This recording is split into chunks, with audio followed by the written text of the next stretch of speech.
আজি আছিল আইতাৰ দহা সুন্দৰকৈ দহা কাৰ্য হৈ গ'ল চাৰিও পুতেকে মূৰৰ কেশ দান কৰি মাতৃ ঋণৰ 10% ঋণ পৰিশোধ কৰিলে পিছে মোৰহে উপস্থিত থকা নহ'ল নাতিয়েক হিচাপে এয়া মই আহি পালোঁ বিশ্ববিদ্যালয়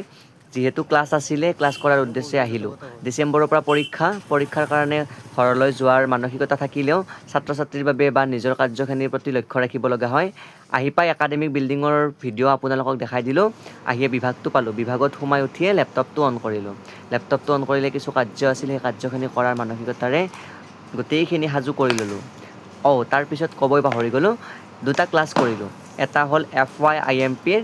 3rd ছেমিষ্টাৰ আৰু এটা হ'ল FYIMPৰ 5th ছেমিষ্টাৰ তেওঁলোকক আজি অথৰ্ববেদৰ ভূমিসূক্ত সম্পূৰ্ণ কৰি দিলোঁ ভূমিসূক্ত সম্পূৰ্ণ কৰি তাৰ অনুবাদ আৰু ছায়ন ভাষ্য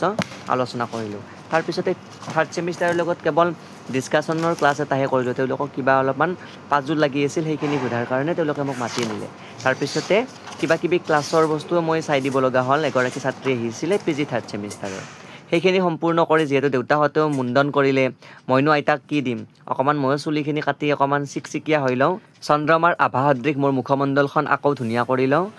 কেনে লাগিছে ট্ৰেন্সফৰ্মেশ্যনটো জনাব পিছে মুধাত চুলি যাওঁ অৱস্থা মানে দেউতাৰো নাই কাৰণে মোৰো নাই আৰু তাৰপিছত যেনিবা মেঘালীৰ পৰা ওলাই আহিলোঁ মাৰ্কেটৰ পৰা ওলাই আহি আগমন ঘটিল জিউ বাছখন ধৰো বুলি এয়া গজগমনৰ খোজেৰে জিউ বাছলৈ যাত্ৰা জিউ বাছখন পালে বাৰু আমাৰ মনটো উগুল থুগুল লাগি যায় কিয়নো 20 টকাৰ হৈ যায় যে একেবাৰে গুৱাহাটী বিশ্ববিদ্যালয়ৰ পৰা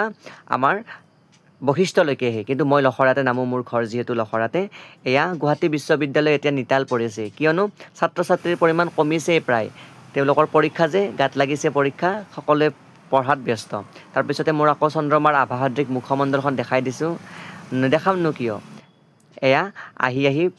প্ৰাকৃতিক পৰিৱেশৰ মাজেৰে গুৱাহাটী বিশ্ববিদ্যালয়ৰ লাইব্ৰেৰী পাৰ হ'লোঁ তাৰপিছতে আমি পাম 87 বয়জ হোষ্টেল 87 বয়জ হোষ্টেলৰ সন্মুখতে থাকে আমাৰ জিউ বাছ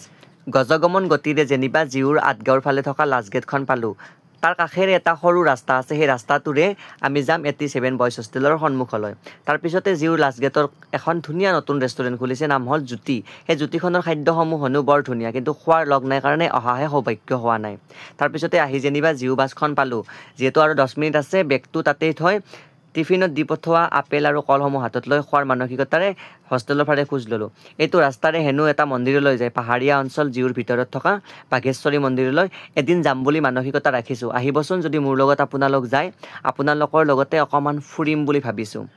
লগৰগৰাকীক ক'লোঁ জল ভিতৰৰ ফালে চাই নাই ভয় লাগে বুলি এইফালে সাপ আছে তাৰপিছতে আহি যেনিবা মোৰ কেন্দ্ৰীয় স্থান পালোঁ মানে মোৰ ঘৰ পালোঁ এয়া ভগৱত ধাম তাৰপিছতে মোৰ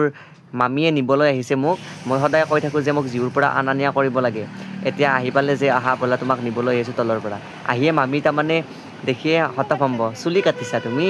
ধুনীয়া লাগিছে মই কৈছোঁ আজি ট্ৰেন্সফৰ্মেশ্যন কৰি দিলোঁ দেউতাহঁতে কাটিছে যিহেতু মইনো কিয় ৰৈ থাকোঁ ময়ো কাটি দিলোঁ কাটি দি এনেকৈ আগবাঢ়ি গ'লোঁ আৰু আমাৰ ঘৰলৈকে যদি ভিডিঅ'টো ভাল লাগিছে লাইক কমেণ্ট শ্বেয়াৰ কৰিব আৰু মৰম দিব আশা কৰোঁ সকলোৱে ভালে আছে ভালে থাকক গলত লাগিছে কোনোবাই নাম লৈছে আপোনালোকে এনেকৈ নাম লৈ থাকিব তাৰে কামনা